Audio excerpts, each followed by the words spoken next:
Missouri. This is a real lake, and it's not named after Mr. Bean. It's just shaped like a bean, and that's kind of like Mr. Bean. But anyways, we're going to set up a situation where Bean and Brust are out hiking. They get lost, and you find Mr. Bean all the way over here. All right, so here's Bean right here. Ta-da! Here's Brust, and Bean wants to swim across the lake. Ah, well, Mr. Brust, he's a trig whiz. So he measures the angle here, finds that to be 88 degrees. He then paces 100 yards. So he's going to pace down here, and he measures the angle again and gets 44 degrees. So we get a 44, and we have an 88. Can he actually figure out that distance across the lake with that much information? That is the question, and the answer is yes. We're going to use the law of sines. So what is the law of sines? Well, let's observe a regular old triangle here, ABC. All right, draw a triangle ABC and drop in altitude. Remember, the altitude forms a right angle. We're just going to do some observations, see if we can come up with a law of sines. So if I look at, and again, we're just observing things, let's look at the sine of A. Remember, sine works only for right triangles, and that's why I dropped that altitude down, because now on the left-hand side, we have a right triangle. The sine is the opposite over the hypotenuse. So the sine of A is going to be H over C. All right, let's look at the right. What's the sine of C? The sine of C is going to be H over A. Very similar, but there are a few differences. The A and the C are switched.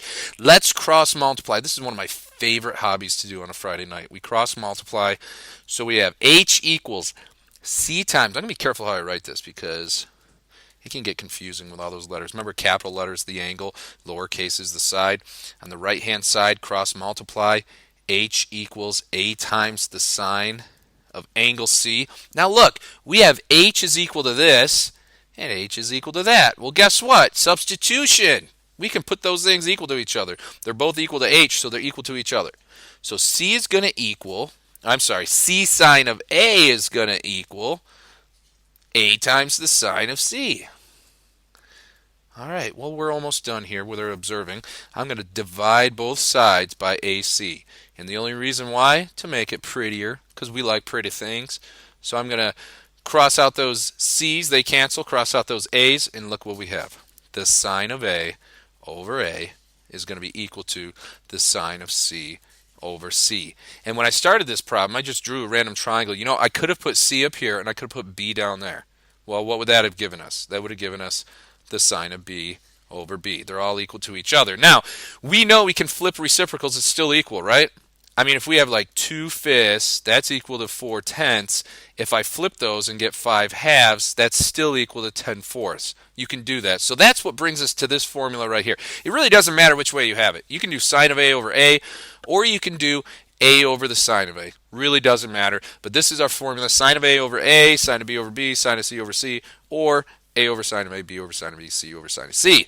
That's a lot of words to get out there, but it's a pretty easy formula, and it works in the situation where you have angle, angle, side, if that information is given, or angle, side, angle. If you remember our triangles from geometry, angle, angle, side would be some angle, the next angle consecutively, the next side consecutively. If they give you that information, then you can use the law of sines.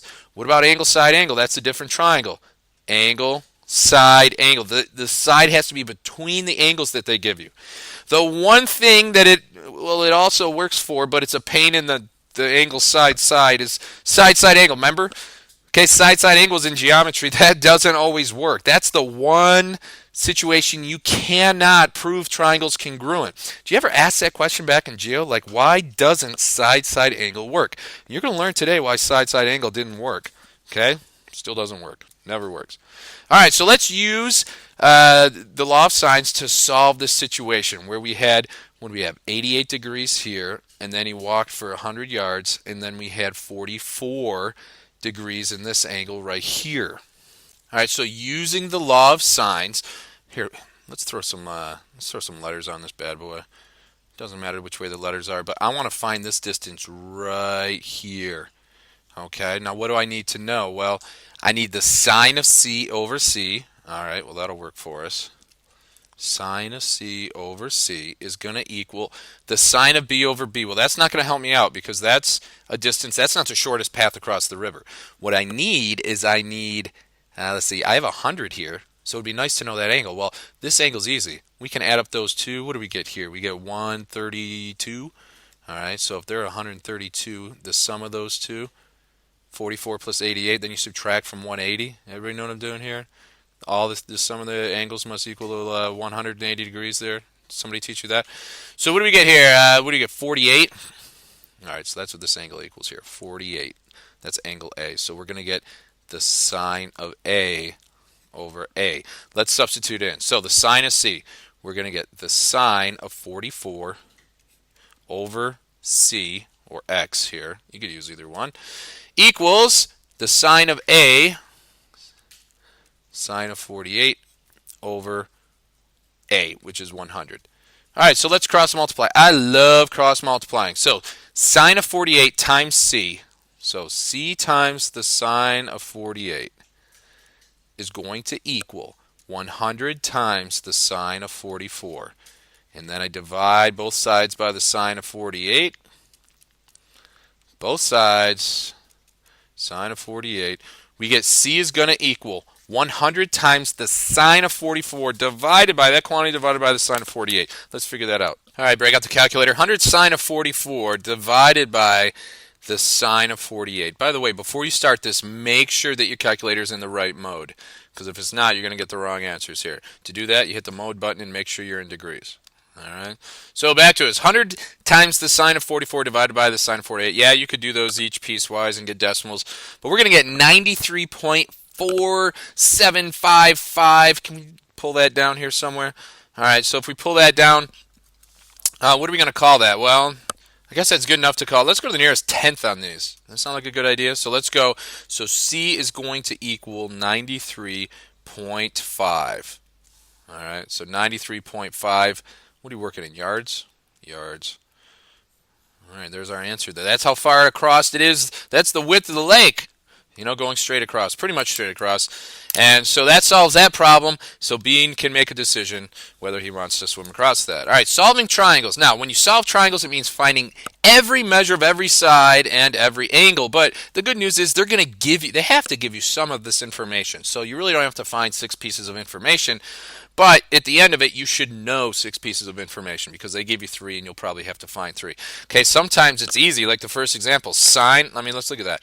Sine over, side length equals sine over side length. That's easy. Cross multiply, solve it. Sometimes it's not so easy, the side-side angle situation.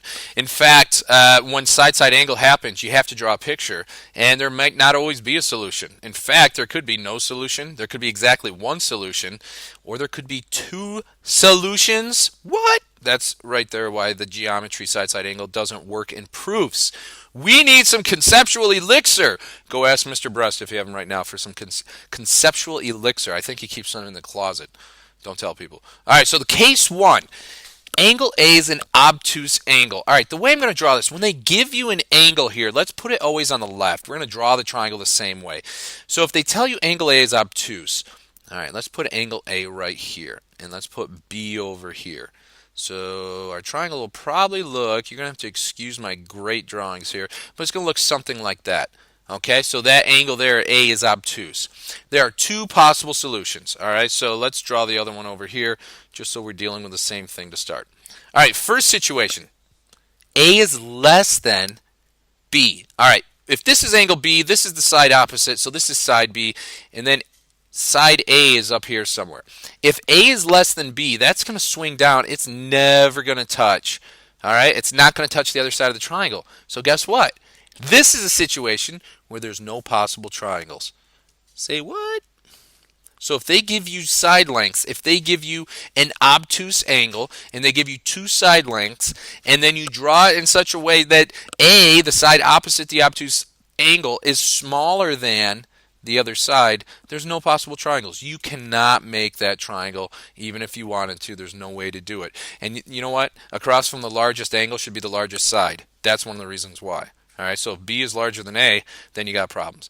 All right, let's look at the other situation. Suppose A is greater than B. So it's the same situation where A is here and B is here. This would be side length B, and then A is longer. Well, guess what? There's one possible triangle you can make in that situation. And then that's all you have to worry about. You put the information in, you'll solve it. You'll be good to go. That's the first case where A is obtuse. Well, that's easy. Let's go to the next case. If A is acute, there are four possible situations. Four, we're talking four. To consider them, we're going to look at the value of B sine A. And I use B sine A loosely. That's only if it's, A is the angle they give you. If they give you angle B, then these values will change, but we'll look at that as we do some examples. Okay, now remember, this is what happens when we have side-side angle. So side-side angle, here they're giving you, just like we drew before, we have angle A. Okay, so let's pretend like B is over here. They didn't give us B, but we have an acute angle now.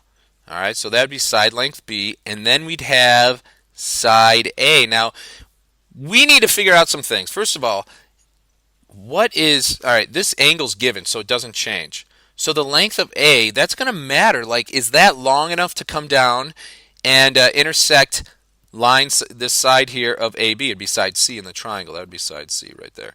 Is A long enough to come down and touch that? Picture this like this can revolve down. Well, we need to figure out how long it is from that vertex straight down, and that would make a right triangle.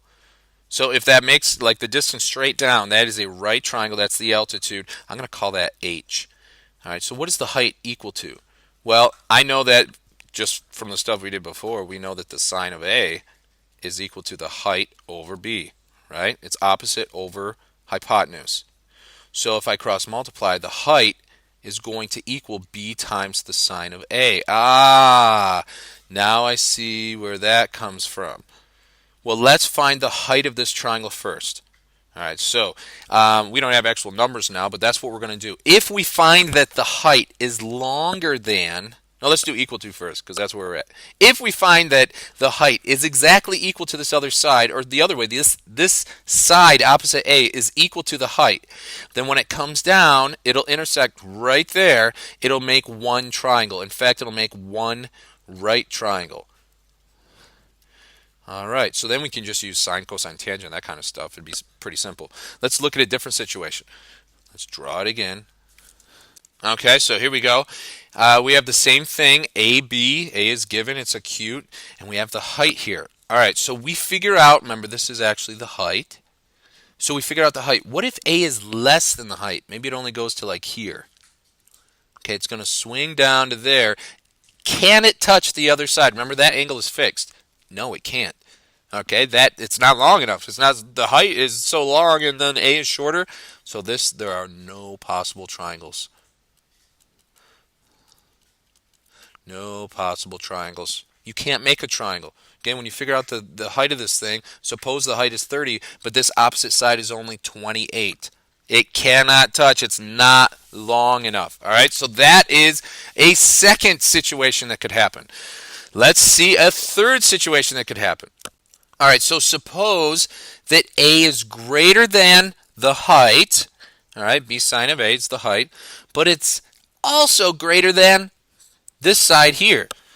All right, now look at this. If this sine is between A and where this intersects here, that point, okay, that side is going to be shorter than side B.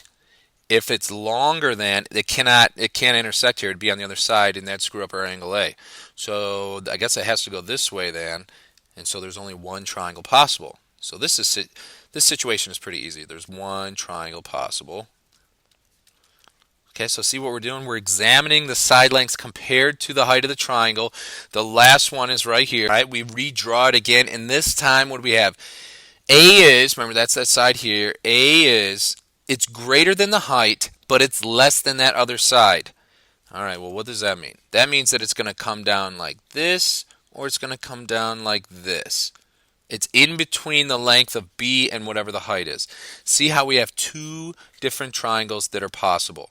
Okay, depending on whether it goes this way, all right, that's going to give you an obtuse triangle, or if it goes this way, and that's going to be your acute triangle. This is why side-side angle does not work if you're trying to prove two triangles congruent, because you could have this angle and this side here, and if that side length is between the height of the triangle and whatever the opposite side of B is here, then there are two distinct triangles that can be made. Therefore, you cannot prove that two triangles are congruent. That takes you back to geometry.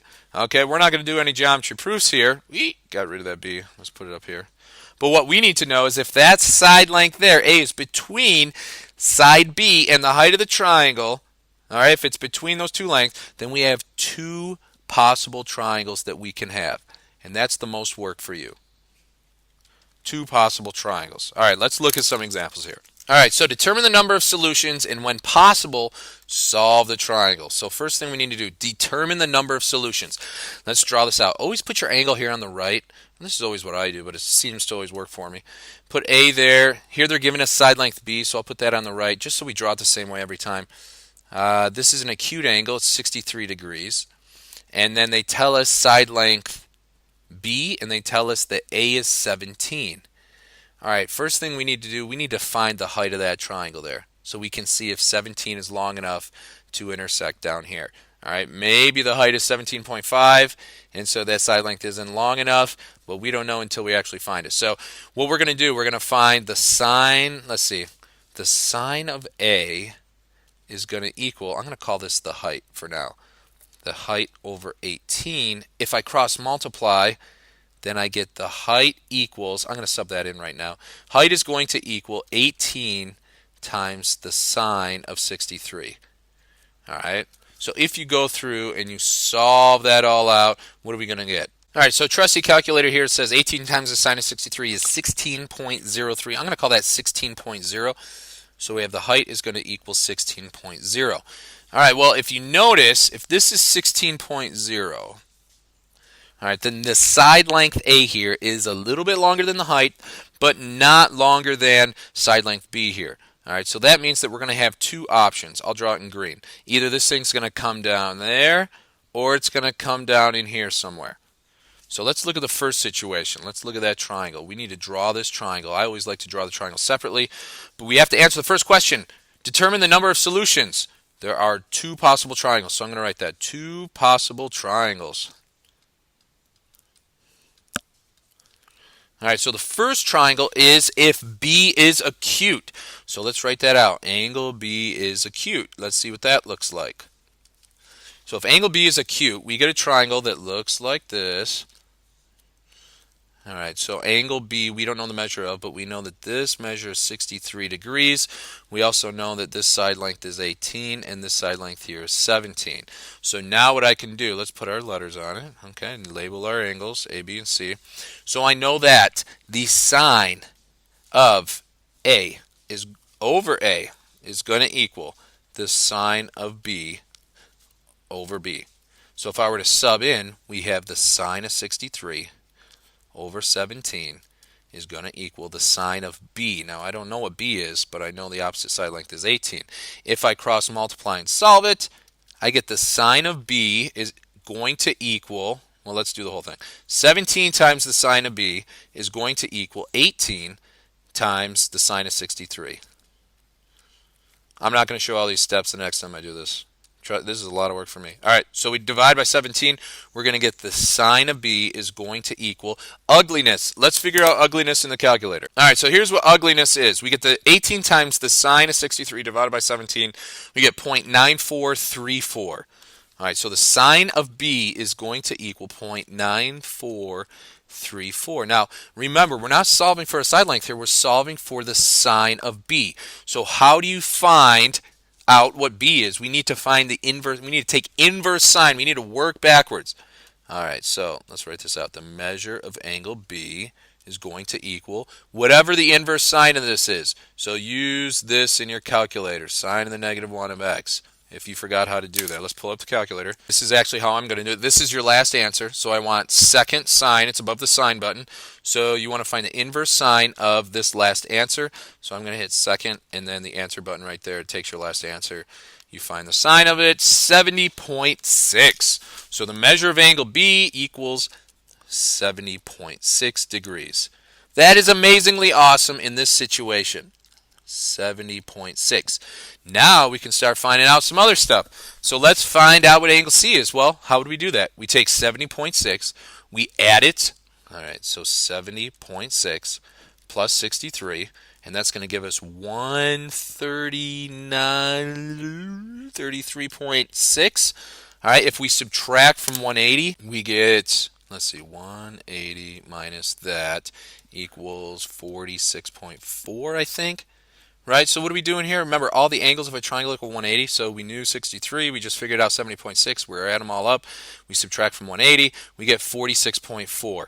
That is amazing, 46.4. We are almost done because the only thing we don't know, we know 3 angles, we know 2 sides, we got to find this side length right here, which is C.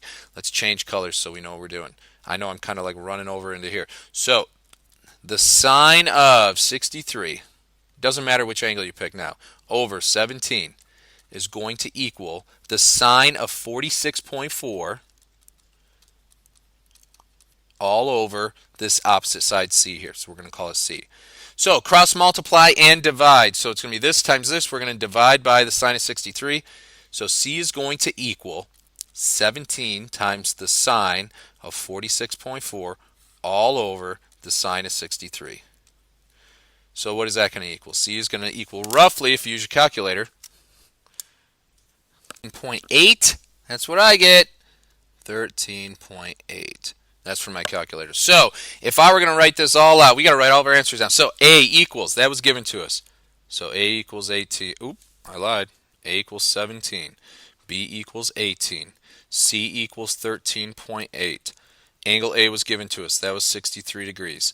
Angle B, we figured out, where was that? Somewhere down here, 70.6 degrees. And then angle C, which we figured out last, and what do we get? It's 46. So this is a measure of angle C. Make sure we label everything there. It's 46.4 degrees. Hey, guess what the good news is? We're done with that triangle. Guess what the bad news is?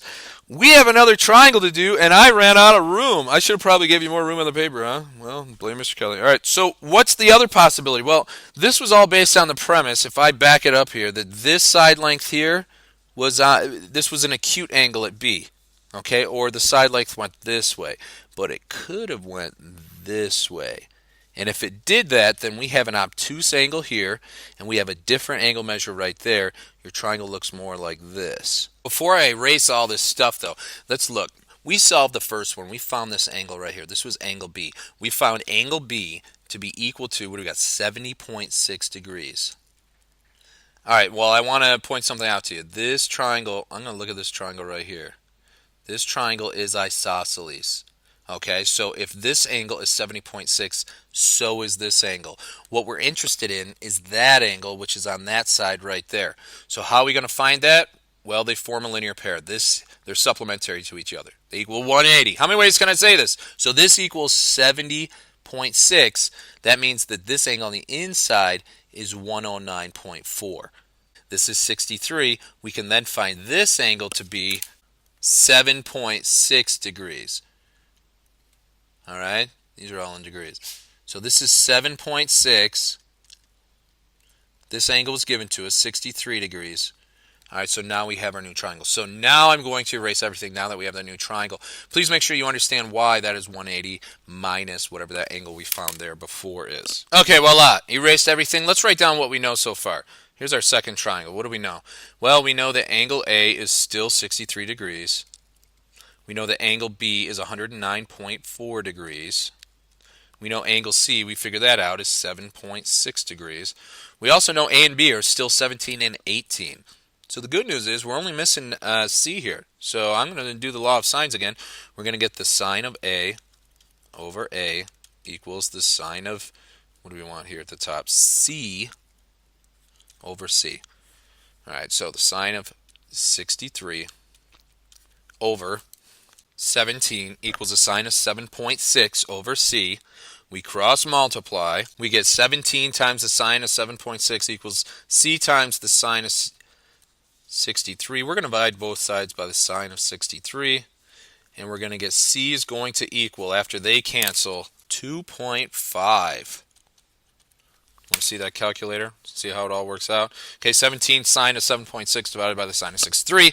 We get 2.5. That's our last answer. So this is a pain in the butt. This is why it's side-side angle. They should call it angle side-side. I'm telling you, that's how much of a pain it is. But we get C equals 2.5. That was just that first triangle. This doesn't happen all the time, but you need to figure out when you're going to get two distinct triangles. I need to erase all this stuff. Pause the video if you needed that. All right, so now we're going to do the second example. Solve triangle ABC if A equals. All right, so now we have an obtuse. Obtuse is good news because that means it's either 0 or 1. A is 112. All right, so I'm going to put B. Oh, it's C, so I'm not going to put B over there. So you got to be careful the way we draw this. Put A back here again. That's 112. C is over here because they give us side length C. Okay, so side length C is 20. All right, A is 32. All right, so it's longer than this side 20 here. So we're good. That means we can make a triangle. If A was shorter than 20, then we'd be done. We just write no possible triangles. All right, so here's one here. What are we going to do first? Well, we know the sine of, all right, I'm going to start doing work over here. Sine of 112 over 32 is going to equal the sine of C over 20. Sine of A over A equals sine of C over C. Cross multiply. Divide by 32, we're going to get the sine of C is going to equal 20 times the sine of 112 all over 32. If we work that out in the calculator, the sine of C is going to equal 0.5795 if we round. Okay, pause the video if you need that point. Well, let's just drag it here. Put it up there. So that equals 0.579. We'll say 489. I like to leave everything in the calculator. So as we're doing this, I need the inverse sine because that's what the sine of C is. If I want to find out what C is, I have to use inverse sine of my last answer. So I do second and then that negative sign there brings up your last answer.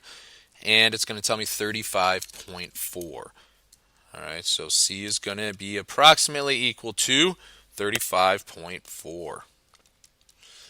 So 35.4. Guess what? Now we can find this angle here. These all add up to 180 degrees. So if you figure that out, you're going to get 32.6.